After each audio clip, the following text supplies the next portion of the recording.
Welcome to Sweet Start Learning. Hello kids! Have you noticed these colorful lights on the road? Let's find out what these lights are telling us.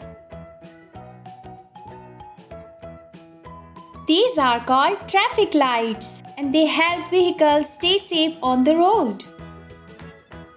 Red light. The red light means stop. All cars and buses must stop here. Yellow light. The yellow light means slow down and get ready to stop. Green light. The green light means go.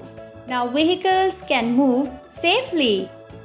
These lights tell drivers when to stop, wait, and go on the road.